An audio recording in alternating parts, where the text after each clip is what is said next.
diren bastırmam, bastırmam. Konyalı'dan başkasını bastırmam galiba. Konyalım görür. Καραμανλίδικος παστιρμάς Σάρι, ο αυθεντικός. Για κάποιους το ταξίδι είναι προορισμός. Για κάποιους άλλους ο προορισμός είναι ταξίδι. Για εμάς είναι και τα δύο. ΚΤΕΛ Νομού Δράμας και Γραφείο Γενικού Τουρισμού. Δρομολόγια σε κάθε σημείο του νομού και στους γειτονικούς, σε Θεσσαλονίκη και Αθήνα. Διοργάνωση εκδρομών, ενοικιάσεις πούλμαν, σχολικές εκδρομές, κρατήσεις ξενοδοχείων, αεροπορικά εισιτήρια. ΚΤΕΛ Νομού Δράμας και Γραφείο Γενικού Τουρισμού. Απολαύστε κάθε μικρή ή μεγάλη διαδρομή με μέγιστη άνεση, ίντερνετ και ασφάλεια. VG1 Δράμα. Τηλέφωνο 25210 58 168. ΚΤΕΛ Νομού Δράμας και Γραφείο Γενικού Τουρισμού. Ταξιδεύουμε μαζί σας.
Πατάτες κάτω νευροκοπείου. Καλλιεργούνται με μεράκι και φροντίδα από τους αγρότες της περιοχής. Τις επιλέγετε για την ποιότητά τους. Τις λατρεύετε για την πλούσια γεύση τους. Θα τις βρείτε σε επιλεγμένα σημεία πώλησης σε όλη την Ελλάδα. Πατάτες κάτω νευροκοπείου. Ο θησαυρός της ελληνικής γης.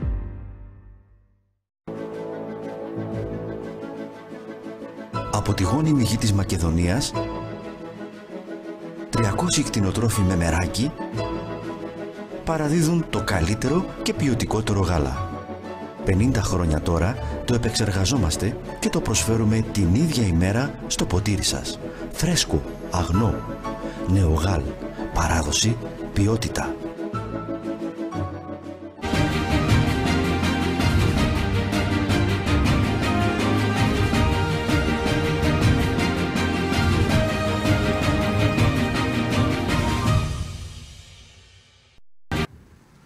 Καλησπέρα σας κυρίες και κύριοι, είναι το αποκαλυπτικό δελτίο. Προχωράμε σε τολμηρή φορολογική μεταρρύθμιση, όπως αναφέρθηκε ο Πρωθυπουργός μετά τη συνάντηση με τον Πρόεδρο της Δημοκρατίας. Προφανώς ότι όλα αυτά που τα είδαμε πρόσφατα και στην ομιλία του Πρωθυπουργού και με τη συνέντευξη τύπου προκαλούν σπουδαίες αντιδράσεις από τις σύνολες αντιπολίτευσης. Ας δούμε το βίντεο, γιατί πραγματικά ο κόσμος έχει βάλει το κουμπί του στα χέρια του και λογαριάζει τι θα πάρει, τι θα μείνει στο τσέπη του. Δεν ξέρω, όλα αυτά θα μας απασχολούν το επόμενο διάστημα. Ας δούμε το βίντεο. Μειώνουμε φόρους, αυξάνουμε καθαρούς μισθούς. Για τολμηρή φορολογική μεταρρύθμιση έκανε λόγο ο Πρωθυπουργός, επισκεπτόμενος τον Πρόεδρο της Δημοκρατίας, εστιάζοντας στην πολιτική σταθερότητα. Είμαστε στην ευχάριστη κατάσταση σε σχέση με άλλες ευρωπαϊκές χώρες να μπορούμε να μειώνουμε φόρους και να αυξάνουμε δαπάνες. Και νομίζω ότι αυτό είναι και το επιστέγασμα μιας συνετής οικονομικής πολιτικής, η οποία έχει και βάθος και συνέχεια. Στην πολιτική σταθερότητα εστίασε και ο Κωνσταντίνος Στασούλας, θυμίζοντας μάλιστα άρθρο του Συντάγματος για την εξασφάλισή της. Στο άρθρο 41 του Συντάγματος και στις αρμοδιότητες του Προέδρου της Δημοκρατίας περιλαμβάνεται και η δυνατότητα να διαλύσει τη Βουλή εάν καταψηφιστούν δύο κυβερνήσεις και δεν εξασφαλίζεται πολιτική σταθερότητα. Αντίθετα, η αντιπολίτευση εστιάζει στη μείωση του ΦΠΑ, θεωρώντας πως η μείωση του στα νησιά καταρρίπτει τα κυβερνητικά επιχειρήματα. Βλέπουμε ανισότητες να συνεχίζουν να αυξάνονται και να μην έχουμε καθαρές απαντήσεις. Αλλά μια μικροδιαχείριση όπου προχθές πήρε σάρκα και οστά σε ένα λόγο χωρίς απαντήσεις και χωρίς ολοκληρωμένο σχέδιο. Για μόλις μισό ευρώ την ημέρα φορολογικό όφελος έκανε λόγο η βουλευτής του ΚΚΕ Λιάννα Κανέλη.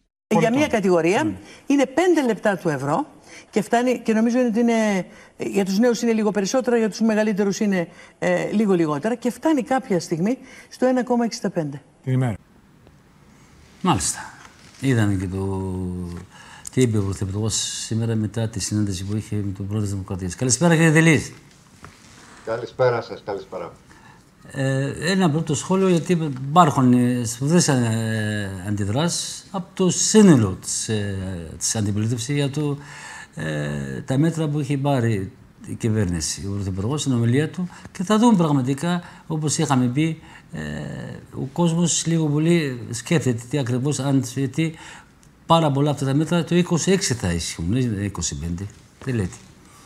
Δεν νομίζω ότι κανείς άνθρωπος του μόχθου και της βιοπάλης ότι συμμερίζεται τους ισχυρισμούς της κυβέρνησης και τους πανηγυρισμούς της, οι οποίοι βέβαια δεν έχουν καμιά σχέση με την πραγματικότητα και πάνε κόντρα σε αυτήν.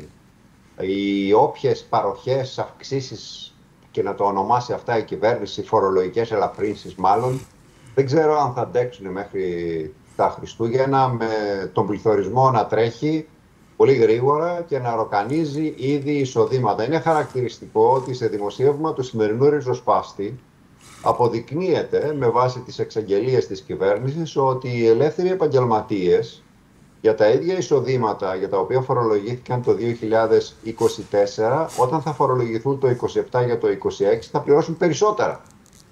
Είναι χαρακτηριστικό αυτό για το περιεχόμενο της φορολογικής πολιτικής. Άλλωστε, δεν πρέπει να ξεχνάμε ότι η βασική σταθερά του ελληνικού φορολογικού συστήματος, που λέει ότι το 95% των φόρων το πληρώνουν οι λαϊκές οικογένειες, τα λαϊκά στρώματα, και μόνο το 5% οι ανώνυμες εταιρείες, οι τραπεζίτες, οι εφοπλιστές, αφήστε που αυτοί δεν πληρώνουν καθόλου φόρο, αυτό τα λέει όλα. Αυτό δεν αλλάζει, δεν άλλαξε με καμία κυβέρνηση και δεν αλλάζει βέβαια ούτε με την σημερινή.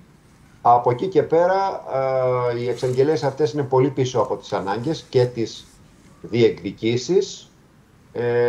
Να μην ξεχάσουμε επίσης τη μη τιμαριθμοποίηση της φορολογικής κλίμακας, που είναι σημαντικός μηχανισμός για να ροκανίζει το εισόδημα μαζί με την ακρίβεια. Και βέβαια να πούμε εδώ αυτήν την σχέση που υπάρχει ανάμεσα, μιλάω τώρα για τα χαρακτηριστικά του φορολογικού συστήματος, ότι η αναλογία έμεσων και άμεσων φόρων είναι 60/40. Οι έμεσοι φόροι δηλαδή αποτελούν το 60%. Και για δείτε κάτι, από εκεί που ήταν 19 δισεκατομμύρια έμεσοι φόροι, τους οποίους τους πληρώνουν όλοι, και ο εφοπλιστής που θα αγοράσει μια πορτοκαλάδα και ο άνεργος που θα αγοράσει επίσης και αυτό μια πορτοκαλάδα ή έναν καφέ, το ίδιο θα πληρώσουν. Οι φόροι αυτοί εκτοξεύτηκαν από τα 19 δισεκατομμύρια από τα 17 του 19, πήγανε στα 26 για το 2024. Και βέβαια το πιο ισχυρό από όλα τα επιχειρήματα θεωρούμε ότι όταν έχεις ένα πλεόνασμα το οποίο έχεις πάρει πέρυσι από τον ελληνικό λαό, που έχει φτάσει τα 11,5 δισεκατομμύρια, και του επιστρέφεις, και αυτό όχι όλο, γιατί αρκετά από αυτά τα ποσά επιστρέφονται απευθείας στους επιχειρηματικούς ομίλους, το επιστρέφεις το 1,5 δισεκατομμύριο, εντάξει, αυτό δεν είναι και για να πανηγυρίζει κανείς. Κύριε Βουλευτά, αναφέρθηκε ο Πρωθυπουργός στην ομιλία οι αλλαγές για τους νέους συνταξιούχους φυσικά και τους ελεύθερους επαγγελματίες. Εδώ, όπως δείχνουν όλα τα ονόματα, μιλάει για ακόμα πώς είδαμε και ακούσαμε, μειώνεται τα κτίρια και στα ΦΠΑ στα νησιά, τα κρατικά νησιά. Αυτό το μέτρο δεν σας βρίσκεται σύμφωνο, κύριε Βουλευτά? Κοιτάξτε, στα νησιά καταρχάς ένας νησιώτης για να πάρει το καράβι να πάει στο νησί του θα πληρώσει τα μαλλιά της κεφαλής του. Πέρα από την ακρίβεια που υπάρχει ακόμα περισσότερο σε αυτές τις περιοχές. Εμείς έχουμε προτείνει εδώ και πολύ καιρό, εδώ και χρόνια, την κατάργηση του φόρου του ΦΠΑ στα είδη πλατιάς λαϊκής κατανάλωσης, στο γάλα, στο ψωμί, στο ρύζι, εν πάση περιπτώσει αυτά που αποτελούν την καθημερινότητα μιας λαϊκής οικογένειας. Αυτά δεν υλοποιούνται, το ξεκόβουν μάλιστα οι κυβερνήσεις ότι δεν μπορούν να υλοποιηθούν. Και έχει ενδιαφέρον να δούμε εδώ ότι τα επιχειρήματα όλων των κυβερνήσεων και του κυρίου Μητσοτάκη είναι να μην διαταραχτεί η λεγόμενη δημοσιονομική σταθερότητα. Δηλαδή, δεν μιλάει κανείς για τα 11,5 δις ματωμένα πρωτογενή πλεονάσματα, άλλωστε όλοι μαζί τα ψήφισαν, να μην το ξεχνάμε, με το μεσοπρόθεσμο και με το τρίτο μνημόνιο. Αυτά ζούμε τώρα, αυτά πληρώνουμε και έρχεται ο κύριος Μητσοτάκης και η Νέα Δημοκρατία βεβαίως να το τερματίσει. Παρά μιλάνε μέσα σε αυτό το πλαίσιο για το τι δυνατότητες υπάρχουν να δοθεί 1 ή 2 ψίχουλα παραπάνω στον κόσμο. Δεν έχουμε αυτή την αντίληψη εμείς, ούτε για τους νέους δήθεν που τους απαλλάσσει φορολογικά. Καταρχάς πόσοι νέοι μπορούν και εργάζονται μέχρι τα 25, πώς εργάζονται με τη μαύρη και ανασφάλιστη εργασία και τι μισθό παίρνουν. Παίρνουν τον κατώτερο μισθό τα 740, γιατί δεν είναι παραπάνω, καθαρά. Είναι κοροϊδία δηλαδή αυτοί οι άνθρωποι να πληρώνουν από πάνω και φόρους. Που πληρώνουν φόρους, τους έμεσους φόρους τους πληρώνουν κανονικότατα. Νομίζουμε ότι δεν αντέχουν σε σχολιασμό οι εξαγγελίες της κυβέρνησης, αποτελούν μια κοροϊδία, έναν εμπεγμό. Ήδη οι απαντήσεις οι πρώτες δόθηκαν και στη Θεσσαλονίκη το Σάββατο και στην Αθήνα χθες το βράδυ και βεβαίως θα δοθούν ακόμα περισσότερο το επόμενο διάστημα από τους εργαζόμενους, από τα σωματεία τους, από τους φορείς τους που αποτελούν και την πραγματική αξιωματική αντιπολίτευση. Αξιωματική αντιπολίτευση δεν γίνεται με σοου και εξυπνάδες στα κανάλια και στην Βουλή. Η αξιωματική αντιπολίτευση γίνεται στους χώρους δουλειάς, εκεί όπου υφίσταται ο εργαζόμενος την εκμετάλλευση και εκεί όπου αντιπαλεύει στην πράξη τα μέτρα που ψηφίζουν οι κυβερνήσεις. Κύριε Δελίδη, έχω μαζί μας τον Αλέξανδρο Κουτουμπάνου, διευθυντής εκδόσης One Voice. Καλησπέρα, Αλέξανδρε. Καλησπέρα και σε εσένα, Μάρη, καλησπέρα και στον κύριο Δελίδη, καλησπέρα και στους καλούς και υπομονετικούς πάντα τηλεθεατές μας. Να κάνω ένα πρώτο σχόλιο σε αυτά που είπε ο βουλευτής.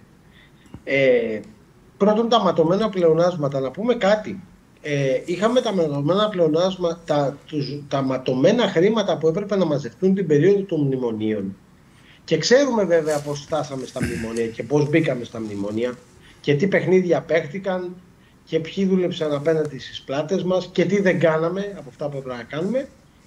Όμως, όταν φτάσαμε στο 18, στα τέλη του 18 και βγήκαμε από τα μνημόνια, έχοντας και ένα μαξιλάρι 36,5 δις, ο κύριος Μητσοτάκης που κέρδισε λίγο μετά τις εκλογές, ενώ βέβαια είχε δοθεί με τον τρόπο που είχε δοθεί 13η σύνταξη, όχι σε όλους ολόκληρη για να είμαστε συνεπείς, αλλά είχε δοθεί μια πρώτη 13η σύνταξη.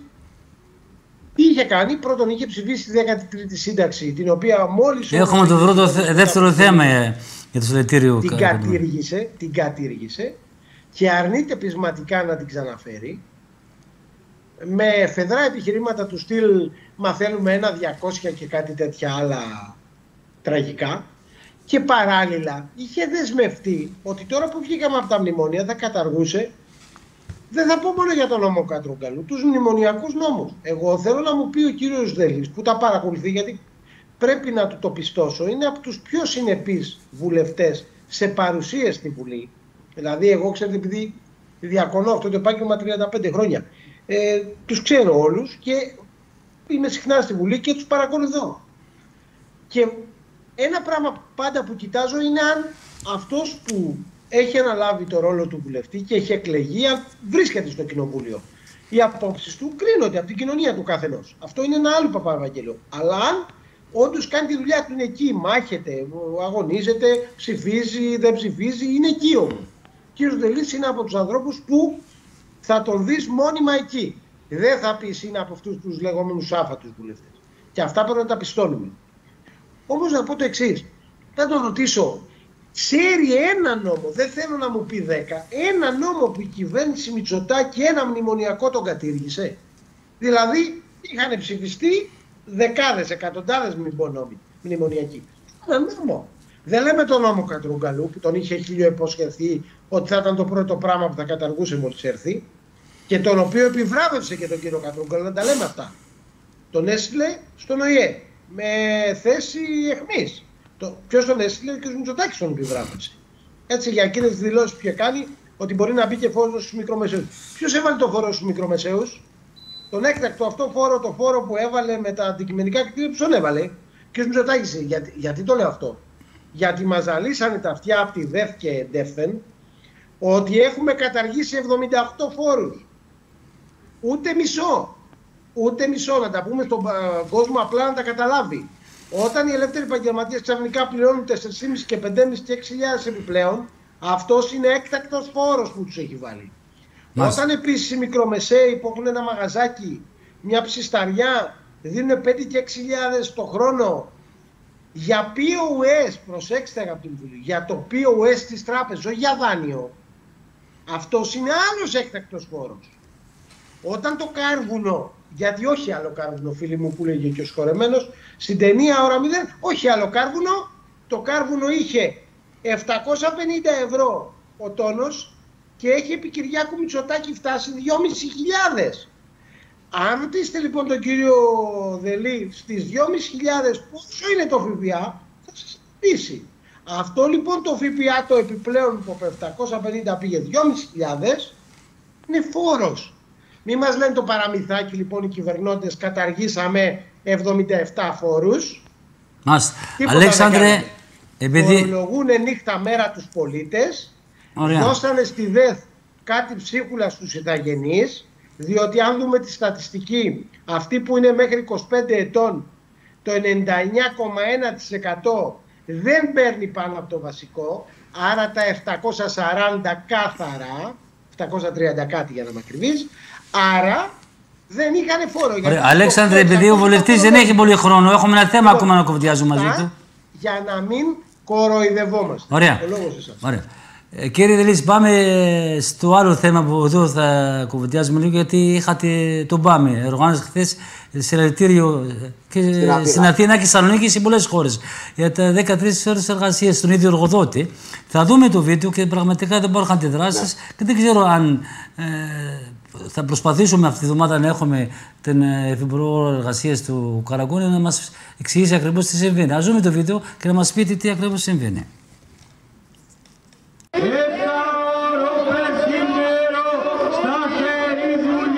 Σε θέση μάχης οι δυνάμεις του ΠΑΜΕ απέναντι στο νομοσχέδιο του Υπουργείου Εργασίας που προβλέπει τη δυνατότητα εργασίας 13 ώρες της ημέρας στον ίδιο εργοδότη. Να πάρθει εδώ και τώρα πίσω αυτό το νομοσχέδιο, το οποίο καταστρέφει τις ζωές μας. Ένα νομοσχέδιο που κάνει την απληρωσιά και την εξάντληση δικαίωμα. Όπως λένε, οι 13 ώρες δουλειά την ημέρα είναι ένα πισωγύρισμα στα εργασιακά δικαιώματα. Είναι δυνατόν τώρα το 2025 να συζητάμε αν θα ζούμε όπως ζούσαν οι άνθρωποι το 1800 και ξεσηκώνοντα. Στη συγκέντρωση του ΠΑΜΕ παρευρέθηκε και ο Γενικός Γραμματέας της Κεντρικής Επιτροπής του ΚΚΕ Δημήτρης Κουτσούμπας. Οι εργαζόμενοι είναι άνθρωποι, δεν είναι μηχανές. Τον 21ο αιώνα, την εποχή της τεχνητής νοημοσύνης και των μεγάλων επιστημονικών επιτευγμάτων, είναι ρεαλιστικό να μειωθεί ο εργάσιμος χρόνος. Αντί γι' αυτό η κυβέρνηση φέρνει ένα τερατούργημα. Αντίστοιχες συγκεντρώσεις πραγματοποιήθηκαν και σε άλλες πόλεις, με τους εργαζόμενους να δηλώνουν αποφασισμένοι να κλιμακώσουν τις κινητοποιήσεις τους το επόμενο διάστημα. Μάλιστα. Κύριε Βουλευτά, κύριε Δελή, και στη Θεσσαλονίκη ήσασταν εκεί, συλλαλητήριο. Το ΠΑΜΕ έχει οργανώσει αυτά τα συλλαλητήρια σε όλη την Ελλάδα φυσικά, σε πολλές πόλεις. Και πέρα όμως 13 ώρες εργασίας στο ίδιο εργοδότη. Τι σημαίνει αυτό? Στους νέους πραγματικά που θυμίζουν άλλες εποχές. Το νομοσχέδιο αυτό που βρίσκεται σε διαβούλευση και εμείς λέμε να μην τολμήσει η κυβέρνηση να το φέρει, ούτε να σκεφτεί να το φέρει για ψήφιση στη Βουλή, είναι καταπέτηση βέβαια του μεγάλου κεφαλαίου των επιχειρηματικών ομίλων, αλλά και σε συμμόρφωση, να μην το ξεχνάμε αυτό, με τις οδηγίες της Ευρωπαϊκής Ένωσης που ψηφίζονται από όλα τα κόμματα που τη στηρίζουν. Όχι μόνο από τη Νέα Δημοκρατία, αλλά και από το ΠΑΣΟΚ και από το ΣΥΡΙΖΑ και από τους υπόλοιπους. Αυτοί που έχουν υπογράψει μνημόνια, Για σωστά, την ναι. οδηγία, μιλάω για την οδηγία συγκεκριμένα του 2003, η οποία προβλέπει 11ωρο διάλειμμα ανάμεσα, 11ωρο ρεπό, πάυση εργασίας ανάμεσα σε δύο εργασίες. Αυτό τι σημαίνει? Αυτό που περισσεύει από το 24ωρο είναι 13 ώρες δουλειάς. Αυτό λοιπόν έρχεται, επιχειρεί να νομοθετήσει η κυβέρνηση, το παρουσιάζει δήθεν ως απέτηση των εργαζομένων, ότι θα τους προστατέψει κιόλας, επειδή θα τους βοηθήσει να μην τρέχουν σε δύο εργοδότες, να πηγαίνουν μόνο σε έναν. Είναι όμως ένας εργασιακός πραγματικά μεσαίωνας. Το αίτημα σήμερα δεν μπορεί να είναι άλλο από το πενθήμερο, το 7ωρο και το 35ωρο την εβδομάδα.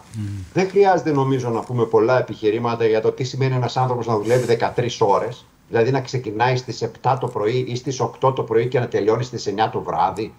Και όταν είναι στην Αθήνα ή στη Θεσσαλονίκη, τι ώρα θα φύγει από το σπίτι του, τι ώρα θα γυρίσει στο σπίτι του, πότε θα δει τα παιδιά του. Και μετά έρχονται και του ζητάνε και ευθύνες για το πώς θα μεγαλώνουν και για το ένα και για το άλλο. Δεν μπορεί να γίνει ανεκτό αυτό το πράγμα. Καταλαβαίνετε, δεν υπάρχει ένας εργαζόμενος ο οποίος να το υποστηρίζει και το γνωρίζει πάρα πολύ καλά από την κυβέρνηση. Αυτό το νομοσχέδιο βέβαια έχει και άλλα καλούδια μέσα. Έχει τον κατακαιρματισμό κυριολεκτικά της καλοκαιρινής άδειας, εκεί που θα έπαιρνε ένας εργαζόμενος 15-20 μέρες όλες μαζί, να πάει ο άνθρωπος να ξεκουραστεί λιγάκι σε μια παραλία ή στο χωριό του. Σπάει αυτό σε τετραήμερα και σε πενθήμερα σε όλη τη διάρκεια της χρονιάς. Προβλέπονται υπερορίες ακόμα και στην εκπεριτροπής εργασία. Με κάθε τρόπο, εν πάση περιπτώσει, επιχειρείται, και είναι η 8η προσπάθεια αυτή που επιχειρείται τα τελευταία 30-35 χρόνια, γιατί όλα τα πράγματα έχουν μια ιστορία, να ελαστικοποιηθεί ακόμα περισσότερο η εργασία. Δηλαδή να γίνει λάστιχο ο χρόνος εργασίας του εργαζόμενου και οι επιχειρήσεις να έχουν τους εργαζόμενους όποτε τους θέλουν, για όσο τους θέλουν και πληρώνοντάς τους όσο θέλουν. Αυτή είναι η πραγματικότητα όχι μόνο της νέας κυβέρνησης και του Μητσοτάκη, αλλά και της Ευρωπαϊκής Ένωσης, γιατί παρόμοια μέτρα, όπως για παράδειγμα το ασφαλιστικό του Κατρούγκαλου τότε, που ήταν ένας από τους μνημονιακούς νόμους και που φυσικά δεν καταργείται, ούτε ο καθορισμός του κατώτατου μισθού από το κράτος και όχι ανάμεσα στους εργοδότες και τους εργαζόμενους, και αυτό ήταν από το προηγούμενο μνημόνιο που το ψήφισαν όλοι μαζί. Ένας λοιπόν από ένα από τα χαρακτηριστικά ζητήματα που έρχεται αυτό το νομοσχέδιο να θεσπίσει είναι ότι θα διαλύσει ουσιαστικά πλήρως τη σταθερότητα, την όποια τέλος πάντων σταθερότητα υπήρχε στο εργασιακό ωράριο ενός εργαζομένου, κάνοντας κόλαση πραγματικά τη ζωή της εργατικής τάξης. Καταλαβαίνετε ότι αυτά δεν μπορούν να γίνουν δεκτά. Είναι εργασιακές σχέσεις του 19ου αιώνα, οι οποίες επανεμφανίζονται μετά από 2 αιώνες. Είμαστε στον 21ο και η εργατική τάξη δεν πρόκειται να τα δεχτεί και θα τα ακυρώσει. Γιατί ξέρετε, στο κάτω-κάτω όλοι οι νόμοι και όλα τα νομοθετήματα, αν δεν νομιμοποιηθούν, και φυσικά δεν νομιμοποιούνται τέτοια στις συνειδήσεις των εργαζομένων, δεν θα αργήσει ο καιρός που αυτά θα τα καταργήσουν στην πράξη οι ίδιοι οι εργαζόμενοι. Είναι casus belli, δεν ξέρουμε τι ακριβώς θα κάνει η κυβέρνηση. Από ό,τι φαίνεται δείχνει αποφασισμένη να το φέρει στη Βουλή. Είναι και τα μεγάλα από πάνω. Αλλά το φθινόπωρο αναμένεται να είναι θερμό. Οι εργαζόμενοι δεν θα μείνουν με σταυρωμένα χέρια, όπως καταλαβαίνετε. Κύριε Κοντοπάνος, μνημονιακές δεσμεύσεις από τα 3 κόμματα που είχαν ψήφισει τα μνημόνια, που σας αναφέρθηκε και ο κ. Δελής. Αλλά δεν ξέρω τι θα κάνουν τα άλλα κόμματα, ΠΑΣΟΚ, ΣΥΡΙΖΑ, αλλά προφανώς είναι θέμα για τα νέα παιδιά και τους παντρεμένους που έχουν τα παιδιά τους, που δεν μπορούν να αφήσουν τα παιδιά τους.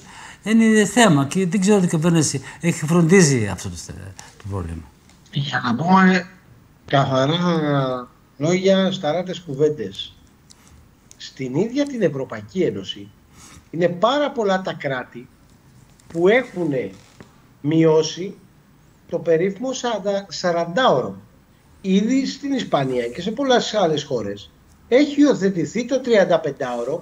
Έχουμε μάλιστα χώρες της Ευρωπαϊκής Ένωσης που έχει θεσμοθετηθεί και το 32ωρο. Εδώ λοιπόν μην ψάχνει η κυβέρνηση να βρει προσχήματα. Καμία Ευρώπη δεν της είπε και καμία Ευρωπαϊκή Ένωση δεν της έδωσε εντολή ότι κάνει να δουλεύουν 13 ώρες συνεχόμενες την ημέρα. Αυτά είναι λογικές της κυβέρνησης Μητσοτάκη. Τη δική τους φραγίδα φέρει και γι' αυτό θα έχουν και τη μήνυ της ελληνικής κοινωνίας. Ακούστε να δείτε. Αυτά που είπε ο κύριος Δελής, ότι οι εργαζόμενοι δεν θα έχουν χρόνο προσωπικό, δεν θα μπορούν να ασχοληθούν με τα παιδιά τους, έχει απόλυτο δίκιο. Υπάρχει όμως και έτσι είναι, αυτό είναι αλήθεια. Και ήδη το βλέπουμε, αγαπητέ Μάριε. Μπορεί να μας πει να μας πει κάποιος από την κυβέρνηση πόσα θα είναι τα εργατικά ατυχήματα. Όταν θα βάλει στο τιμόνι έναν άνθρωπο να δουλέψει 13 ώρες, θυμάστε τι έγινε πρόσφατα? Θυμάστε τι έγινε εδώ στην Αθήνα? Που βρέθηκε αγκαλιά το ένα λεωφορείο με το άλλο. Μην φανταστείτε ότι δεν θα έχουμε αυτά τα αποτελέσματα. Αυτά τα αποτελέσματα θα έχουμε. Μάλιστα. Όταν θα δουλεύει ο άλλος 13 ώρες και θα είναι εξουδενωμένος, ανά πάσα στιγμή θα είναι πολύ πιθανό να γίνει το εργατικό ατύχημα, να γίνει το λάθος. Είτε το λάθος αυτό αφορά νοσοκομείο, για παράδειγμα πάει για μετάκιση και κάνουμε λάθος, είτε αυτό αφορά το εργατικό ατύχημα στην οικοδομή, είτε θα αφορά το εργοστάσιο, είτε θα αφορά την άλλη που είναι για να ελέγξει στα φάρμακα μέσα αν μπήκε η σωστή συνταγή ή όχι, αν είναι ο σωστός κωδικός και όλα αυτά. Υπάρχουν πληθώρα εργασιακών σχέσεων. Μάλιστα. Και υπάρχουν πληθώρα ανθρώπων οι οποίοι κάνουν δουλειές οι οποίες είναι πάρα πολύ υπεύθυνες. Δεν μπορεί λοιπόν να βάζει έναν άνθρωπο να δουλεύει 10 ώρες. Υπάρχει και αυτή η πλευρά. Έχετε δίκιο, υπάρχει και αυτή η πλευρά. Είναι σωστή η επισήμανση. Και αυτή η πλευρά είναι πλέον σοβαρή. Είναι πολύ σοβαρή. Θα θρηνήσουμε θύματα. Θρηνούμε ήδη θύματα και θα θρηνήσουμε πολύ περισσότερα θύματα. Από την εντατικοποίηση της δουλειάς. Αλέξανδρε, πρέπει να αποδεσμεύσετε τον βουλευτή, δεν έχει χρόνο. Ότι είναι αυτή η κυβέρνηση που έκανε ό,τι μπορούσε, ό,τι πραγματικά μπορούσε για να διαλύσει και το εργασιακό δίκαιο και βεβαίως εποπτικούς μηχανισμούς. Για ρωτήστε έναν από τους καλούς τηλεθεατές σας, μας πάρει κάποιος άνθρωπος που έχει απολυθεί τα τελευταία 3, 4, 5, 6 χρόνια και να μας πει τι αντιμετώπισε όταν πήγε για να κάνει την καταγγελία του στον αρμόδιο κρατικό οργανισμό. Τι του λένε? Πρώτον του λένε έχουμε πάρα πολλή δουλειά. Αλέξανδρε, πρέπει να αποδεσμεύσω τον βουλευτή. Αλέξανδρε, θα σας στείλουμε το χαρτί. Μετά τι κάνουνε? Αρχίζουν τα στρογγυλέματα. Μάλιστα. Πού ακούστηκε και πότε είχε ξανασυμβεί? Ακούστε, εγώ είμαι παλιός στην πιάτσα. Ωραία. Και έχω δει κυβερνήσεις και κυβερνήσεις. Δεξιές, κεντρώες, αριστερές. Έχω δει πρωθυπουργούς και πρωθυπουργούς. Με τα καλά τους και τα κακά τους. Και κριτική να τους κάνουμε με το τσουβάλι. Στους προηγούμενους, σε όλους τους προηγούμενους. Αυτό όμως το χάλι που ισχύει πια με την επιθεώρηση εργασίας δεν το έχω ξανασυναντήσει. Αλέξανδρε, πρέπει να αποδεσμεύσω τον βουλευτή. Πάει ο εργαζόμενος σε μια επιθεώρηση που υποτίθεται είναι δημιούργημα του κράτους και του νομοθέτη για να στηρίζει πρωτίστως και να διασφαλίζει τα δικαιώματά του, και τι γίνεται? Ως επιτοπλίστων ξεκινάει υπέρ του εργοδότη. Δηλαδή το καταντήσαμε να είναι εργαλείο υπέρ του εργοδότη. Αλέξανδρε, πρέπει να αποδεσμεύσω τον βουλευτή. Έχουν και μια φάμπρικα κάποιοι εργοδότες και κάποιες μεγάλες λεγόμενες, γιατί το αν είσαι μεγάλη εταιρεία το δίνεις στην πράξη. Και το αν είσαι μεγάλος επιχειρηματίας το δείχνεις στην πράξη. Πράξη σημαίνει βάζω και το χεράκι στην τσέπη, πράξη σημαίνει πληρώνω και φόρους, πράξη σημαίνει στηρίζω και το κράτος μου, πράξη σημαίνει κάνω επενδύσεις. Αλέξανδρε, δεν έχουμε άλλο χρόνο του βουλευτή, πρέπει να το δεσμεύσουμε. Βοηθάω και τους εργαζόμενους μου. Μάλιστα. Θα συνεχίσω μετά, Αλέξανδρε. Όλα είναι πιάτσικο. Να σας πω λοιπόν το τελευταίο. Ότι πάνε να καταγγείλουν οι εργαζόμενοι στην επιθεώρηση εργασίας και να πούν τον πόνο τους και βρίσκονται με μία αγωγή ή μήνυση από την εταιρεία. Εκεί δεν βλέπω την επιθεώρηση εργασίας να παίρνει καμιά θέση. Δεν βλέπω. Αυτά λοιπόν εγώ θέλω να τα καταγγείλω δημόσια, γιατί δεν φοβάμαι να τα καταγγέλω δημόσια, και θα παρακαλούσα πολύ τον κύριο Δελή να τα φέρει στη Βουλή και να κάνει επερώτηση για το τι γίνεται πια στην επιθεώρηση εργασίας και αν υπερασπίζονται πια τους εργαζομένους. Διότι από τη μία, για να τα λέμε όλα, την επιθεώρηση εργασίας την έχουν λιανίσει γιατί δεν τις έχουν προσωπικό και ούτε ελεγκτικούς μηχανικούς, και απ' την άλλη τους πιέζουν, ξέρει η κυβέρνηση πώς, τους πιέζει να χαϊδολογάει τα αφεντικά. Και ποια αφεντικά? Όχι τα αφεντικά που έχουν 5 και 10 εργαζομένους, γιατί αυτά τους αγαπάνε τους εργαζομένους. Γιατί μαζί μεγαλώνουν, μαζί δουλεύουν, εργαζόμενοι είναι και αυτοί. Μικρά αφεντικά είναι. Μάλιστα. Κάποιους οι οποίοι με το κρατικό χρήμα και με τη συνδρομή, τη γαλάζια, φτάνουν εκεί που φτάνουν. Κύριε Αλέξανδρε Κοντομπάνος, πρέπει να ακούσουμε τον βουλευτή. Σοβαροί επιχειρηματίες σέβονται και την κοινωνία και τους εργαζομένους. Κύριε Δελή, τελευταίο σχόλιο, επειδή δεν έχετε πολύ χρόνο. Έχει μαλλιάσει η γλώσσα μας για την επιθεώρηση εργασίας, που έχει πάψει εδώ και ένα περίπου χρόνο 1,5 με ένα νόμο της Νέας Δημοκρατίας να αποτελεί μια δημόσια υπηρεσία. Έχει γίνει ανεξάρτητη αρχή, με ό,τι αυτό σημαίνει. Είναι υποστελεχωμένη. Το προσωπικό της δεν επαρκεί σε καμία περίπτωση. Θα χρειαστούν κάπου 15 χρόνια για να γίνουν έλεγχοι σε όλες τις επιχειρήσεις, σε μεγάλους βιομηχανικούς χώρους, όπως είναι για παράδειγμα η Αθήνα ή η Θεσσαλονίκη, πρακτικά δηλαδή ποτέ. Και βεβαίως είναι ένα ζήτημα για το οποίο το ΚΚΕ νομίζω έμπρακτα και μέσα στη Βουλή και έξω από τη Βουλή, επειδή θεωρούμε ότι η επιθεώρηση εργασίας πρέπει να είναι από κούμπι του εργαζόμενου, μαζί με τα σωματεία του, βεβαίως μαζί με τους φορείς του. Δεν θα σταματήσουμε και αυτά τα ζητήματα να διεκδικούμε και να αγωνιζόμαστε. Οι επιλογές όμως οι κυβερνητικές κινούνται σε διαφορετική κατεύθυνση. Μια επιθεώρηση εργασίας η οποία και αυτή αποτέλεσε θύμα των μνημονιακών πολιτικών όλα τα προηγούμενα χρόνια. Όλα αυτά που μεταρρυθμίσεις, μνημονιακές δεσμεύσεις των εργοδοτών, των μεγάλων εργοδοτών, που κρύβουν τα χέρια τους βεβαίως με την κατάσταση στην οποία έχει περιέλθει αυτή η κρίσιμη για τους εργαζόμενους υπηρεσία. Κύριε Δελή, σας ευχαριστώ πάρα πολύ. Θα τα ξαναπούμε. Στο Σεπτέμβριο έχουμε πολλές εξελίξεις. Εξεταστική επιτροπή, το νομοσχέδιο αυτό θα ξαναπούμε. Θα έχουμε πολλά. Να είστε καλά, κύριε Δελή. Αλέξανδρε, συνεχίζουμε. Έχω 2-3 θέματα. Εδώ πάμε στα δικά μας πάλι εδώ, γιατί συνεχίζεται η πολιτική αντιπαράθεση για την επανεμφάνιση Τσίπρα. Αυτή τη μέρα από τον Υπουργό Οικονομικών απάντηση, ο Υπουργός Οικονομικών, για αυτά που με κάνει εντύπωση. Προτάσεις του Τσίπρα για την προοπτική για τους φόρους φυσικά, και απάντηση και ο Υπουργός Οικονομικών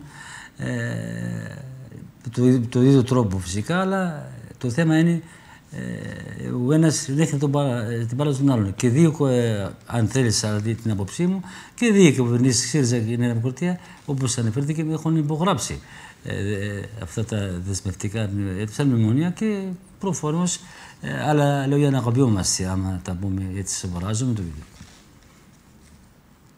Τα πολύ μεγάλα εισοδήματα, ανεξάρτητα από την πηγή τους, πρέπει να στηρίξουν τον τόπο με την εισαγωγή μιας, θα την ονόμαζα, πατριωτικής εισφοράς. Την πρόταση για θέσπιση μιας πατριωτικής εισφοράς στα πολύ ψηλά εισοδήματα με στόχο τη χρηματοδότηση ενός ειδικού ταμείου για τη στήριξη της νέας γενιάς, που παρουσίασε ο Αλέξης Τσίπρας στη Θεσσαλονίκη, σχολίασε δεικτικά ο Υπουργός Οικονομίας και Οικονομικών, αντιπαραβάλλοντας την φορολογική πολιτική της κυβέρνησης. Να έρθεις και να πεις κάτι άλλο, ότι εγώ θα πάρω και έξτρα έσοδα από κάπου τη φορολογία. Ακούσαμε π.χ. το Σαββατοκύριακο την έννοια του πατριωτικού φόρου. Η κυβέρνηση αυτή προτιμάει τις πατριωτικές φοροαπαλλαγές. Γιατί έχει διαπιστώσει ότι οι πατριωτικοί φόροι συνήθως δεν τιμούν το πρώτο συνθετικό. Από εκεί και πέρα κάναμε μια στοχευμένη παρέμβαση. Αν και έχουν περάσει 4 μέρες από την ομιλία του πρώην Προέδρου του ΣΥΡΙΖΑ στο συνέδριο του Economist, η σκληρή κριτική του κατά της κυβέρνησης αλλά και οι αιχμές διαστόματος του Πρωθυπουργού περί επιχειρηματικών συμφερόντων που στηρίζουν το ενδεχόμενο πολιτικής επαναφοράς του Αλέξη Τσίπρα συνεχίζουν να τροφοδοτούν την πολιτική αντιπαράθεση. Ο κύριος Τσίπρας, και ίσως και προσωπικά, γιατί είμαστε μια γενιά που το έχει ζήσει, θα έλεγα ότι κανονικοποίησε και έδωσε πολιτική έκφραση σε έναν διαιρετικό λόγο, σε μια τοξικότητα η οποία δεν πρέπει να επαναληφθεί. Επομένως, περιμένουμε σε ό,τι αποφασίσει να κάνει, τουλάχιστον προς αυτό να υπάρχει μια αυτοκριτική. Για copy-paste των προτάσεων του ΠΑΣΟΚ, κατηγορεί Χαριλάου Τρικούπη τον πρώην Πρωθυπουργό. Ένα ακόμα αριστερό τέρας, επιτρέψτε μου, είναι ομοίωμα της αριστεράς, εκ των πραγμάτων. Αυτές οι γενικολογίες, τις οποίες άκουσα εγώ από τον κύριο Τσίπρα, είναι εδώ και 50 χρόνια ξεπερασμένες προπολού πολιτικά. Τώρα, εντάξει, μου λέτε τώρα, μην μου πατάτε και τον κάλο, νέος πατριωτισμός. Έτσι είπε, ο νέος πατριωτισμός είσαι τη Νέα Σμύρνη τώρα. Τώρα, Αλεξάνδρε, μου έκανε εντύπωση αυτή τη δήλωση του Τσίπρα, την ομιλία του φυσικά του φόρουμ, για την πατριώτες, πατριωτικές αλλαγές. Δηλαδή, να πάρουμε τους μεγάλους εκεί να δώσουμε τα νέα παιδιά. Πώς τα βλέπετε, υπήρχε αντίδραση από το Υπουργό Οικονομικών. Μπορεί να στέκεται τέτοια κίνηση, στέκεται, δεν ξέρω. Εγώ να έρθω και να αντιστρέψω, Μάρια, το ερώτημα. Εάν κάποιος θα έπρεπε να αντιδράσει, έπρεπε να ήταν η κυβέρνηση. Θα έπρεπε να ήταν, λογικά, το σκεφτείτε, θα έπρεπε να ήταν κάποιοι μεγάλοι επιχειρηματίες. Είδατε ο ΣΕΒ να βγει να κάνει μια δήλωση κατά της δήλωσης του Αλέξη Τσίπρα. Είδατε να διαφοροποιηθεί κάποιος από τους μεγάλους βιομηχάνους της χώρας. Βγήκε κανένας και διαμαρτυρήθηκε και είπε γιατί να φτιαχτεί ένα τέτοιο ταμείο που να στηρίξει τη νέα γενιά, να στηρίξει τους ανθρώπους στη χώρα από κάποιες, ας πούμε, να το πω, υπερπλεονάσματα των μεγάλων. Είδατε να αντιδράσει η επιχειρηματική κοινότητα, η κυβέρνηση αντέδρασε. Εκτός να μας πει και ο Υπουργός Οικονομικών ή η κυβέρνηση ότι ξέρετε, εμείς δεν εκπροσωπούμε την ελληνική κοινωνία, δεν εκπροσωπούμε το μέσο Έλληνα, είμαστε εκπρόσωποι κάποιου συγκεκριμένου κεφαλαίου και μιλάμε εξ ονόματός τους. Και όταν κάποια πρόταση πέφτει στο τραπέζι, δεν τη συζητάμε, δεν ερχόμαστε να κάνουμε αντιπροτάσεις ή βελτίωση σε αυτή την πρόταση ή να τη συζητήσουμε, αλλά την απορρίπτουμε και με τα φιδελημίας, διότι εμείς έχουμε αφεντικά που μας λένε αυτή είναι η πολιτική μας.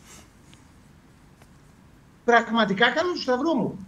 Δεν άκουσα κάποιον βιομήχανο, και ξέρετε μιλάω και με πολλούς ευτυχώς, και βιομηχάνους και κατασκευαστές και πλειοκτήτες, γιατί αυτή είναι η δουλειά μου, μιλάω με πολλούς επιχειρηματίες και ανθρώπους σούπερ-μαρκετάδες και.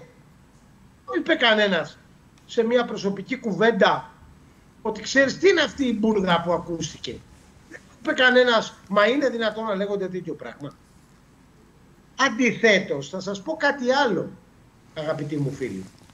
Σε συζήτηση, όχι τώρα, προ καιρού, με μεγάλο επιχειρηματία της χώρας, όταν σε μια συζήτηση που είχαμε κατηδίαν, του είπα, ρε αδελφέ, ξέρεις, διαπιστώνω ότι αυτή η χώρα έχει ένα ευρύτερο πρόβλημα και πρέπει η κοινωνία της να στηριχθεί.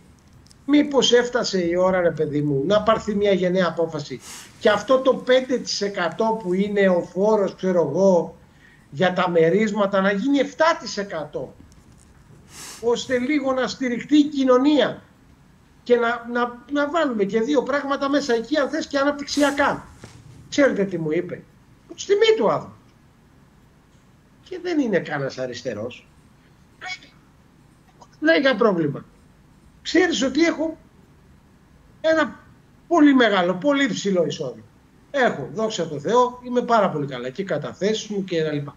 Και οι επιχειρήσεις μου πάνε, δόξα τω Θεώ, πολύ καλά. Δεν θα αλλάξει η ζωή μου. Αν ξέρω ότι θα στηριχτεί πραγματικά η κοινωνία, να το κάνουμε. Υπέρ θα είναι. Μην νομίζετε ότι το σύνολο των ανθρώπων που είναι σοβαροί επιχειρηματίες, που βγάζουν πολλά λεφτά, που έχουν εκατοντάδες εργαζόμενους, δεν σκέφτονται και αυτοί ότι ναι, πρέπει να υπάρχει μια κοινωνική ισορροπία. Και ξέρετε κάτι, καταλαβαίνουν ότι αυτό πάλι και σε αυτούς θα ξαναγυρίσει, γιατί μη γελιόμαστε. Εάν η κυβέρνηση είχε τη γενναιότητα να δώσει τη 13η σύνταξη, εγώ δεν μιλάω για τη 13η, τη 13η, είμαι ρεαλιστής, στους συνταξιούχους και στους δημοσίους υπαλλήλους, αυτά τα λεφτά που πιστεύετε θα τα βάζανε οι δημοσίοι υπάλληλοι και οι συνταξιούχοι? Θα τα κρύβανε στο μαξιλάρι? Στην οικονομία θα τα κατανάλωναν, την παραγωγή. Ζήτηση θα είχαμε. Λεφτά τα σούπερ μάρκετ, λεφτά τα μπακάλικα, λεφτά τα ψητοπολία, λεφτά οι ταβέρνες, λεφτά στο ταξί να πάρουν ένα ταξί, λεφτά στη βιομηχανία, λεφτά να αγοράσουν ένα ρούχο, να μην κλείσει το μαγαζάκι της γειτονιάς, να μην κλείσει το πολυκατάστημα. Όλοι θα δουλεύανε. Και από εκεί το κράτος πάλι λεφτά πίσω. Φόρους, ΦΠΑ, προκαταβολές φόρων. Όταν σας λένε, αγαπητοί μου φίλοι, δεν μπορώ να δώσω τη 13η σύνταξη γιατί είναι 1.200. Δεν είναι 1.200, αγαπητοί μου φίλοι. Γιατί στο 1.200 εκατομμύρια θα πάρει πίσω φόρο. Και εκτός από το φόρο θα πάρει μετά στην κατανάλωση ΦΠΑ. Και εκτός από το ΦΠΑ θα πάρει φόρο και από τις εταιρείες που θα δουλέψουν από αυτά τα χρήματα. Μάλιστα. Έχει γίνει μέτρηση. Το 88% των χρημάτων, αγαπητοί μου φίλοι, των χρημάτων σας, ζήρω στην οικονομία γίνεται και ξαναγυρίζουν στο κράτος. Άρα από το 1.200 επί της ουσίας 850 εκατομμύρια, καλά είπε ο Ανδρουλάκης. 850 εκατομμύρια είναι. Αλλά θα τα παίρνανε πίσω. Θα μου πείτε, επειδή το λένε το επιχείρημα, γι' αυτό απαντάω, Μάριε. Μας λένε κάθε φορά, μα ξέρετε κανένα πολιτικό που δεν θέλει να δώσει όταν μπορεί, τρελός είναι. Ναι, ξέρω. Ξέρω αυτούς που μας κυβερνάνε, δεν θέλουν να δώσουν. Και ξέρετε γιατί θέλουν να δώσουν? Διότι τα λεφτά θέλουν να τα δώσουν στους δικούς τους. Γιατί στους δικούς τους έχει μίζα, αγαπητοί μου φίλοι. Και έχει φαγοπότη. Οι οπεκεπέδες είχαν φαγοπότη. Εσείς πιστεύετε ότι τα πήρανε μόνο αυτοί που εμφανίζονται ότι πήραν τις επιδοτήσεις? Δηλαδή άλλοι ήταν κορόιδα και απλά τους αφήνανε να κλέβουν με τις μπάτες? Όχι, υπάρχουν και μασάζοντας. Βέβαια. Πήγαινε και είπαν, δικά μας παιδιά είναι τα καημένα, τα λυπόμαστε, να τους δώσουμε τα εκατομμύρια. Όχι. Ή τους εξαγοράζανε για τις ψήφους, γιατί τα πράγματα είναι απλά στη ζωή. Μάλιστα. Που σημαίνει ότι ξέραν ότι με αυτό θα αλλάξουν το εκλογικό χάρτη και θα ξαναπάρουν έδρες και θα ξαναείνε μέσα στη μαρμίτα της εξουσίας, ή γιατί και αυτοί έβαζαν το κάτι τι στο παντελόνι. Μάλιστα. Και πια το κάτι τι είναι πολύ μεγάλο. Και για να κλείσω, Μάρη, να πω και κάτι τελευταίο, αν μου επιτρέπεις. Ξέρετε κάτι που αρχίζει και συμβαίνει και με ενοχλεί πάρα πολύ και πρέπει να το αναδείξουμε εμείς οι δημοσιογράφοι? Εκτός από όλα αυτά τα παιχνίδια τα οποία κάνει η εξουσία, τα παιχνίδια δηλαδή με τη διασπάθηση του κρατικού χρήματος, τα παιχνίδια σε βάρος των εθνικών μας συμφερόντων, τα είδατε τι έγινε με το καλώδιο. Στο καλώδιο. Έχουμε αυτό το θέμα το καλώδιο. Αλέξανδρε, γι' αυτό ήθελα να μιλήσουμε το καλώδιο τώρα. Έχουμε εξελίξει εκεί. Πολύ ωραία. Τώρα αρχίσανε, Μάριε, και τις δολοφονίες χαρακτήρων. Δεν ξέρω αν πήρες χαμπάρι ή τηλεθεατές σου για αυτά τα ρεπορτάζ σήμερα για έναν γιατρό. Προσπαθούν να αποδομήσουν ανθρώπους οι οποίοι έχουν γράψει ιστορία. Μάλιστα. Τι εννοώ, έχουν σώσει χιλιάδες ανθρώπους. Και ξέρετε κάτι, και έχουν βραβευτεί και με έφημες μνήες από το ίδιο το κράτος. Και ξαφνικά πάνε να τους παρουσιάσουν ότι δεν ξέρω εγώ τι είναι. Με έολα στοιχεία και με μια προσπάθεια διάλυσης. Έχουμε στοιχεία που τα λέμε αυτά στα χέρια μας. Διότι εμείς γράφουμε εγκαίρως να σταματήσουν αυτά τα βρώμικα και υπόγεια παιχνίδια. Διότι ξέρετε κάτι, αγαπητοί μου φίλοι, το χρήμα και ο βήχας δεν κρύβονται. Αν λοιπόν ένας είναι φακελάκιας και τα παίρνει χοντρά, φαίνεται από το βίο που κάνει, από τα σπίτια τα πολλά και τα πλούσια, από τα ακριβά αμάξια που κυκλοφορεί και από όλα αυτά. Μάλιστα. Όταν όμως δεν κάνει μια τέτοια ζωή ο άλλος και σώζει ζωές ανθρώπων και είναι σεμνός στο βίο του, δεν μπορεί από τη μία να έρχεσαι τη μία μέρα και να κοιτάς να του φας τη θέση του από το νοσοκομείο, να στείλεις διαγωνισμούς. Αλέξανδρε, το είχαμε κουβεντιάσει αυτό το θέμα, ναι. Όταν καταφεύγει στη δικαιοσύνη και λέει εδώ με πετάξαν έξω χωρίς λόγο, τότε να έρχεσαι και να του στείλεις μια φάμπρικα για να τον διαλύσεις και ηθικά. Το φακελάκι, ναι. Αλέξανδρε, ας πάμε... τα παιχνιδάκια. Το ξέρω. Λοιπόν, πάμε σε ένα είδηση τελευταία, δεν ξέρω, είδηση με το θέμα του καλωδίου της Κύπρου. Έχουμε ένταση με την Κύπρου, αλλά σήμερα βγαίνει κυπριακό δίκτυο και αυτό με έκανε εντύπωση ότι συγγενής του Ιεραμπετρίτη ο Προστορικών έχει σχέση με την εταιρεία, γι' αυτό υπάρχει αυτή την ένταση. Να δούμε απόσπασμα από την είδηση και την απάντηση ο Ιεραμπετρίτη, ο Προστορικών. Το δημοσίευμα του Κυπριακού Μέσου κάνει λόγο για συγγενή του Έλληνα Υπουργού Εξωτερικών, ο οποίος έχει σχέση με εταιρεία που είχε αναμειχθεί στο έργο, στην προκήρυξη του έργου, στην πρώτη του φάση πριν τον ΑΔΜΙΕ. Όμως μέσα σε λίγες ώρες ήρθε η απάντηση του ίδιου του Γιώργου Γεραπετρίτη, ο οποίος κάνει λόγο για ένα ψευδές και παραπιστικό δημοσίευμα με σκοπό, όπως λέει, να συκοφαντήσει τον ίδιο αλλά και να μπλοκάρει το πολύ σημαντικό αυτό έργο. Μάλιστα, στην απάντησή του ο κύριος Γεραπετρίτης αναφέρει πως κανένα μέλος της οικογένειάς μου δεν έχει οποιαδήποτε συμμετοχή σε εταιρεία συνδεόμενη με το έργο.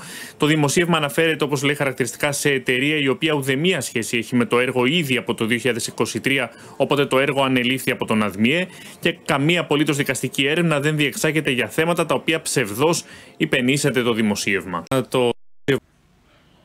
Χθες είχα τον στρατηγό του Καμπά στο δελτίο και μου είπε ότι δεν θα είναι το καλώδιο αυτό, ηλεκτρική σύνδεση μεταξύ Ελλάδα, Κύπρου, Ισραήλ. Τώρα έχουμε τη Γεραπετρίτη προς το συγγενής του. Έχει, δεν ξέρω, διαψεύσει τώρα ο προσωπικών. Αλέξανδρε.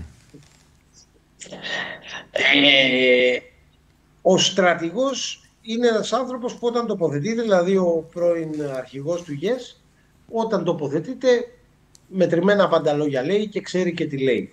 Σας το είχα πει και εγώ και από την εκπομπή σας πολλές φορές ότι αυτή η ιστορία δεν θα έχει καλό τέλος. Και γιατί δεν έχει καλό τέλος? Διότι πολλά πράγματα στη χώρα μας σχεδιάζονται στο πόδι. Και η λογική των σχεδιασμών έχει πάντα μία λογική εξυπηρέτησης συμφερόντων πρόσκαιρων και όχι βαθύτερων που έχουν να κάνουν με την εθνική ασφάλεια της χώρας και βεβαίως με τον τρόπο που η χώρα πρέπει να αντιμετωπίζει ενεργειακά, μεγάλα ενεργειακά και άλλα ζητήματα. Η ιστορία αυτή όλη από τη φύση της είναι φιάσκο. Γιατί είναι φιάσκο?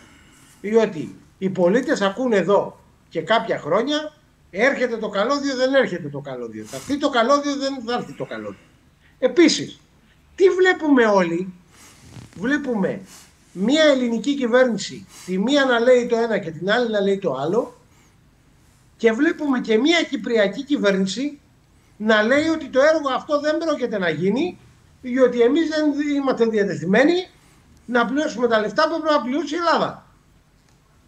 Και επίσης βλέπουμε και μία εταιρεία, η εταιρεία δηλαδή εννοώ αυτή που έχει αναλάβει το έργο, η οποία δεν εμφανίζεται πουθενά. Και να πάρει θέση να ενημερώσει τον ελληνικό λαό και να πει συμβαίνει το Α ή το Β, έχουμε το Β πρόβλημα ή το Γ. Το χειρότερο όμως σε όλη αυτή η ιστορία ποια είναι? Ότι φαίνεται μία διχογνωμία και μία σύγκρουση μεταξύ της ελληνικής και κυπριακής κυβέρνησης σε μία περίοδο όπου θα έπρεπε να είμαστε συνολικά μία γροθιά. Έλληνες και Κύπροι αδερφοί έπρεπε να είμαστε μία γροθιά. Τι άλλαξε, τι χάλασε, πού χάλασε, τι έρευνα του Ευρωπαϊκού Εισαγγελέα, τι είναι, έχει σχέση με την έρευνα που κάνει η Ευρωπαϊκή Εισαγγελέα αυτό το θέμα? Δεν ξέρω. Ώστε να δείτε. Καταρχάς το έργο αυτό θα είχε μια χρηματοδότηση από την Ευρώπη. Το δεύτερο επίσης είναι ότι οι Ευρωπαίοι μας έλεγαν ότι αυτό το έργο είναι καλό για την ηλεκτρική διασύνδεση και της Ευρώπης. Μας έλεγαν επίσης ότι το Ισραήλ είχε δώσει το πράσινο φως στην ελληνική κυβέρνηση για να προχωρήσει. Εγώ επί της ουσίας αυτό που πιστεύω είναι ότι ο καυγάς για το πάπλωμα δεν είναι τόσο για τα 250 εκατομμύρια. Διότι να σας θυμίσω αγαπητοί μου φίλοι, 450-500, καλύτερα 500 εκατομμύρια έχουμε κάνει μέχρι τώρα δωράκι στην Άβραμαρ για τα ψάρια εδώ. Άρα λοιπόν μην προσπαθούν να με πείσουν εμένα ότι όλο το καυγάς για το πάπλωμα είναι 250 εκατομμύρια. Ο καυγάς για το πάπλωμα είναι διότι προφανώς η ελληνική κυβέρνηση, να το πούμε ευθέως, φοβάται τις τουρκικές απειλές. Μάλιστα. Και επειδή δεν θέλει να χαλάσει αυτή την πολιτική την οποία έχει εξαγγείλει και ακολουθεί με τα περίφημα ήρεμα νερά, την ώρα βέβαια που τρώμε τα χαστούκια πανωτά από την Άγκυρα, πιστεύω ότι αυτή είναι η αρχή του κακού. Να σας πω κάτι άλλο το οποίο το ξέρω καλά. Δεν είναι η εταιρεία. Σας είπα για την ευθύνη της ότι δεν μας ανακοινώνει το τι ακριβώς γίνεται και δεν μας κρατάει ενήμερους και μένει στη σκοτεινή πλευρά του φεγγαριού.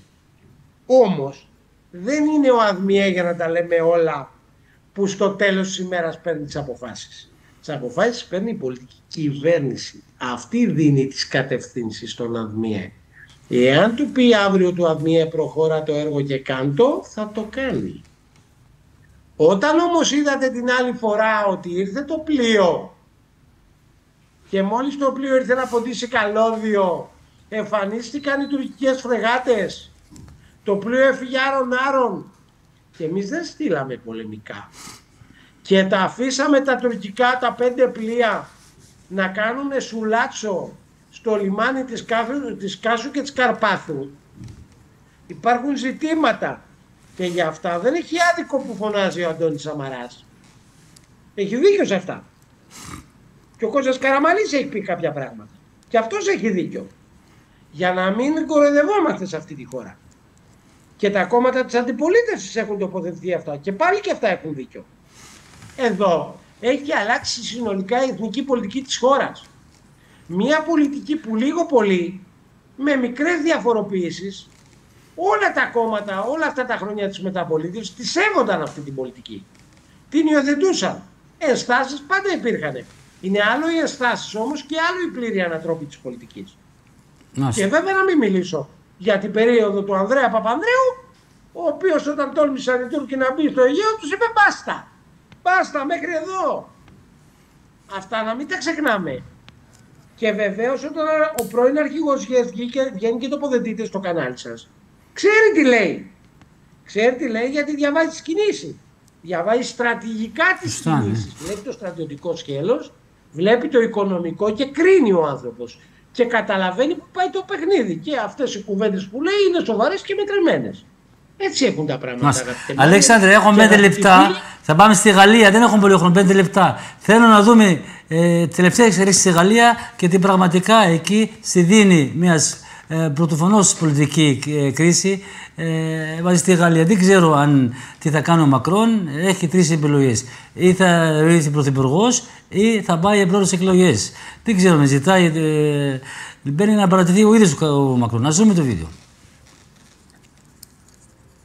Pour l'approbation, 194 contre 364. L'Assemblée nationale n'a pas approuvé la déclaration de politique générale. Conformément à l'article 50 de la Constitution, le Premier ministre doit remettre au président de la République la démission du gouvernement.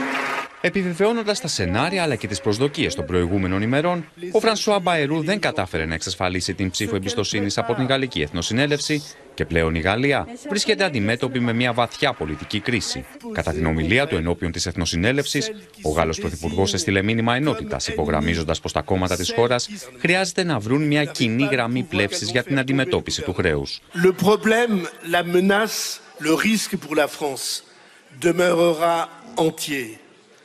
Parce que, mesdames et messieurs les députés, vous avez le pouvoir de renverser le gouvernement.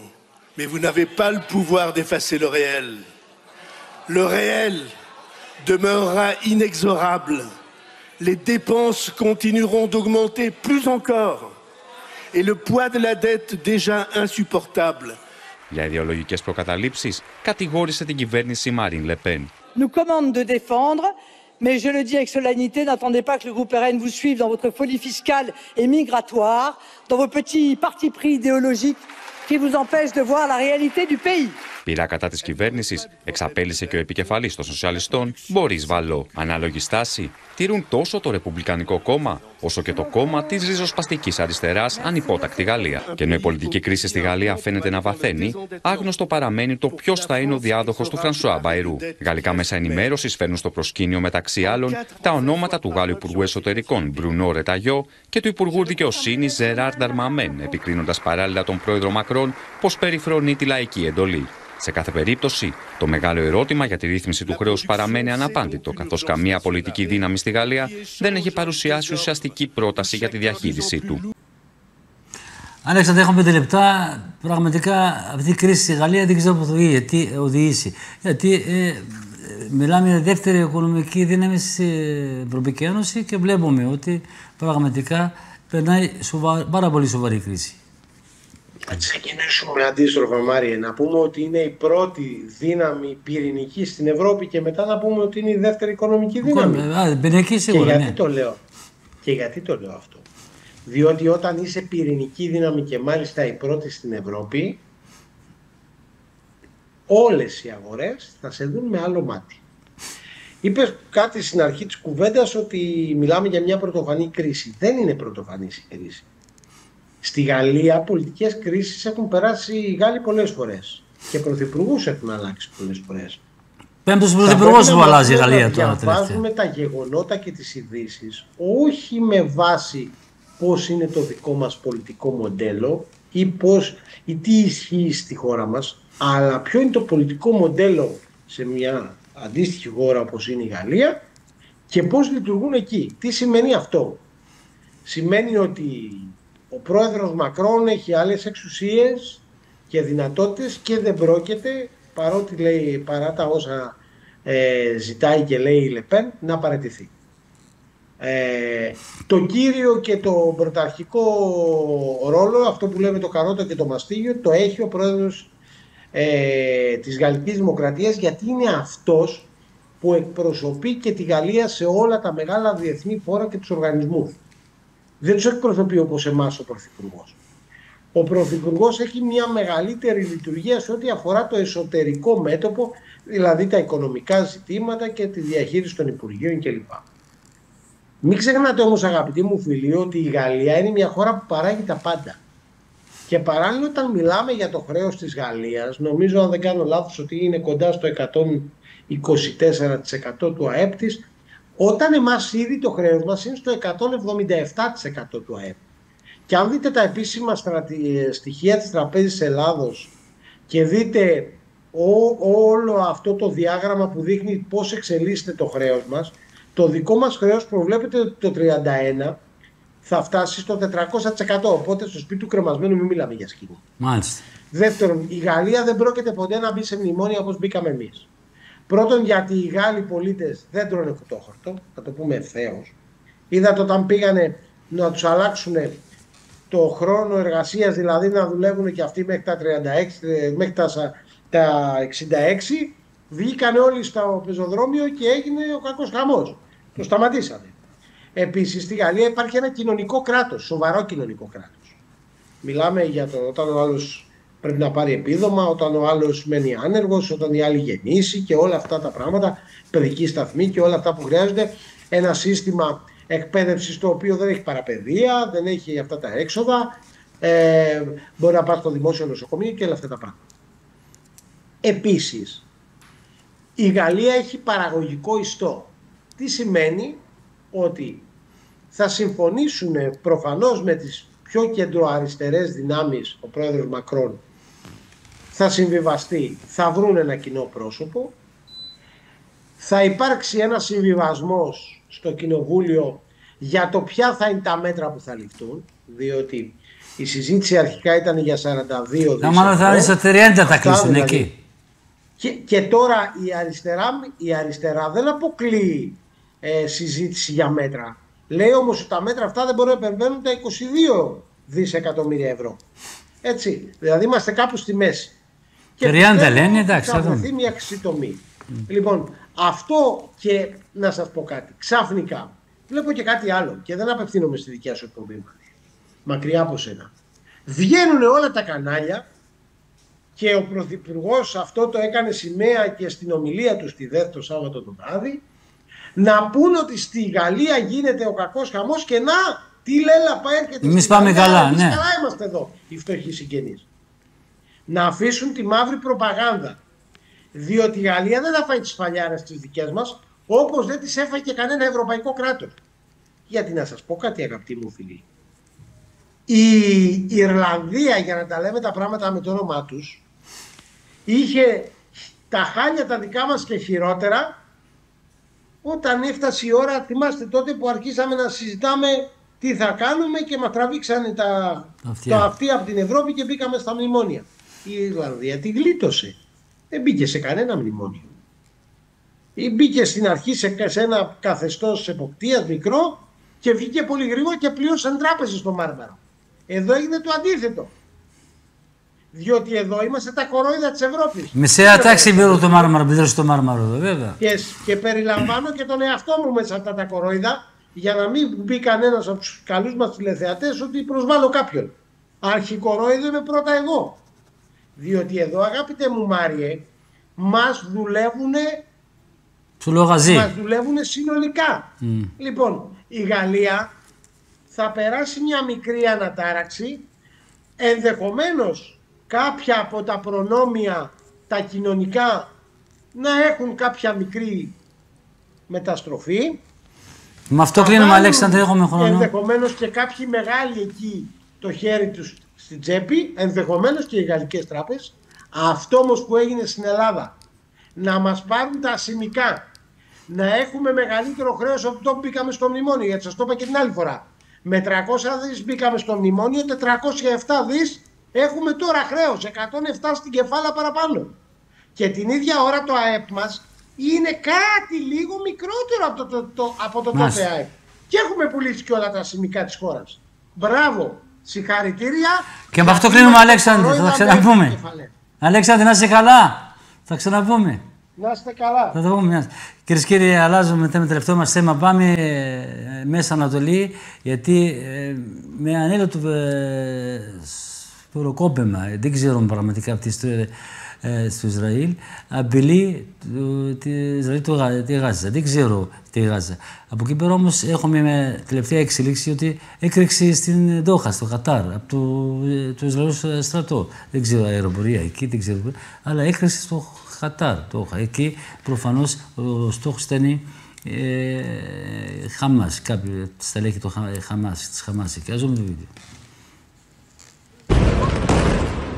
Το Ισραήλ βομβαρδίζει ανηλαιώς τη λωρίδα της Γάζας. Ο Ισραηλινός στρατός ετοιμάζει νέα επιχείρηση για την κατάληψη του μεγαλύτερου αστικού κέντρου της πόλης. Ο IDF ζήτησε σήμερα από τους Παλαιστινίους οι οποίοι βρίσκονται στην πόλη της Γάζας να εκενώσουν άμεσα την περιοχή. אני הבטחתי לכם לפני ימים אחדים שאנחנו נפיל את מגדלי הטרור בעזה. זה בדיוק מה שאנחנו עושים. ביומיים האחרונים 50 מגדלים כאלה נפלו. חיל האוויר הוריד אותם. Οι Ισραηλινοί, οι οποίοι έχουν ζητήσει από τους κατοίκους της Γάζας να απομακρυνθούν, κατηγορούν τη Χαμάς ότι χρησιμοποιεί τα κτίρια τα οποία βομβαρδίζει ο IDF, κάτι το οποίο η Παλαιστινιακή οργάνωση το διαψεύδει. Την ίδια ώρα μένεται η κόντρα μεταξύ του Ισραήλ και της Ισπανίας όσον αφορά την απόφαση της Μαδρίτης να απαγορεύσει σε πλοία και αεροσκάφη που μεταφέρουν όπλα με προορισμό το Ισραήλ να προσεγγίζουν ισπανικά λιμάνια. Aprobación urgente de un Real Decreto Ley que consolide jurídicamente el embargo de armas a Israel. Συνάντηση έχουν σήμερα στο Λονδίνο ο πρόεδρος της Παλαιστινιακής Αρχής Μαχμούντ Αμπάς με τον πρωθυπουργό της Μεγάλης Βρετανίας, κ. Στάρμερ, εν ώψη της αναγνώρισης Παλαιστινιακού κράτους από τους Άγγλους. Αυτή είπαμε η τελευταία είδηση έκρηξη στην Ντόχα, στο Κατάρ. Δεν ξέρω πραγματικά το Ισραήλ. Δηλαδή το Κατάρ, το Ισραήλ, ότι πίσω από αυτό το χτύπημα. Από εκεί πέρα όμως, όπως αναφερθήκαμε, όσο πλησιάζουν οι μέρες για να αναγνώριζει από κάποια κράτη, όπως είναι η Ισπανία, η Μεγάλη Βρετανία και η Γαλλία, του Παλαιστινιακού κράτους, σημαίνει ότι ο Νετανιάχου βγαίνει στα κάγκελα και χάνει την ψυχραιμία του. Τα έβαλε με τους Ισπανούς, γιατί δεν αφήνουν τους Ισπανούς πρωθυπουργός, μάλλον η Ισπανική κυβέρνηση, να περάσουν πλοία που κουβαλάνε εκεί, μάλλον όπλα και άλλα υλικά για το Ισραήλ. Θα δούμε επόμενες μέρες τι θα είναι, γιατί πραγματικά ανεβαίνει πάρα πολύ το πολιτικό θερμόμετρο μέσα στην Ανατολή. Όλα δείχνουν πλέον ότι πιέζουν τον Νετανιάχου και να σταματήσει τον πόλεμο και φυσικά θα δούμε πώς θα απαντήσει ο Τραμπ το Σεπτέμβριο, γιατί είδαμε πρόσφατα ότι ο πρόσωπος της Αμερικής είχε πει ότι μία λύση είναι μετά τον πόλεμο της Γάζας, είναι λύση δύο κρατών. Αλλά έχει αλλαγή στάση εκ μέρους τους Αμερικάνους σε αυτό το θέμα. Αυτά, κυρίες και κύριοι, σήμερα ήταν το αποκαλυπτικό δελτίο. Ας ελπίζουμε όλα να πάνε καλά και ο Θεός να βάλει το χέρι του.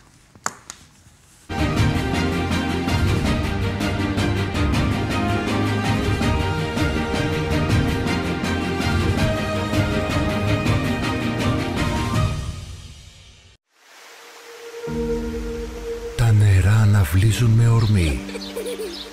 Το τοπίο ιδηλιακό προσφέρει τη δροσιά του. Εκεί η φύση δημιούργησε το θαύμα του σπηλαίου Αγκίτη. Υπόγεια διαδρομή μοναδικής φυσικής ομορφιάς, όπου τα νερά του ομώνυμου ποταμού χαράζουν αένα το πέρασμά του και σμιλεύει εντυπωσιακούς γεωλογικούς σχηματισμούς. Σπήλαιο Αγκίτη, στην Προσοτσάνη, 23 χιλιόμετρα βορειοδυτικά της Δράμας. Πληροφορίες στο τηλέφωνο 25 22 0 60 460 και στο site caveagitis.gr. Το μεγαλείο της φύσης σε προσκαλεί να το ανακαλύψεις.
Ο πλούτος μας είναι η ιστορία μας, η κληρονομιά μας, η παράδοση του τόπου μας.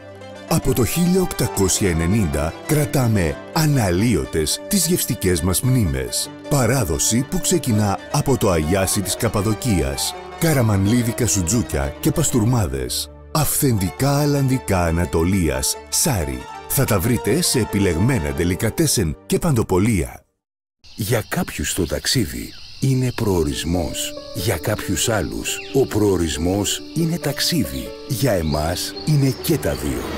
ΚΤΕΛ νομού Δράμας και Γραφείο Γενικού Τουρισμού. Δρομολόγια σε κάθε σημείο του νομού και στους γειτονικούς, σε Θεσσαλονίκη και Αθήνα. Διοργάνωση εκδρομών, ενοικιάσεις πούλμαν, σχολικές εκδρομές, κρατήσεις ξενοδοχείων, αεροπορικά εισιτήρια. ΚΤΕΛ νομού Δράμας και Γραφείο Γενικού Τουρισμού. Απολαύστε κάθε μικρή ή μεγάλη διαδρομή με μέγιστη άνεση, ίντερνετ και ασφάλεια. VG1 Δράμα. Τηλέφωνο 25 21 0 58 168. ΚΤΕΛ νομού Δράμας και Γραφείο Γενικού Τουρισμού. Ταξιδεύουμε μαζί σας. Πατάτες κάτω νευροκοπείου. Καλλιεργούνται με μεράκι και φροντίδα από τους αγρότες της περιοχής. Τις επιλέγετε για την ποιότητά τους. Τις λατρεύετε για την πλούσια γεύση τους. Θα τις βρείτε σε επιλεγμένα σημεία πώλησης σε όλη την Ελλάδα. Πατάτες κάτω νευροκοπείου. Ο θησαυρός της ελληνικής γης.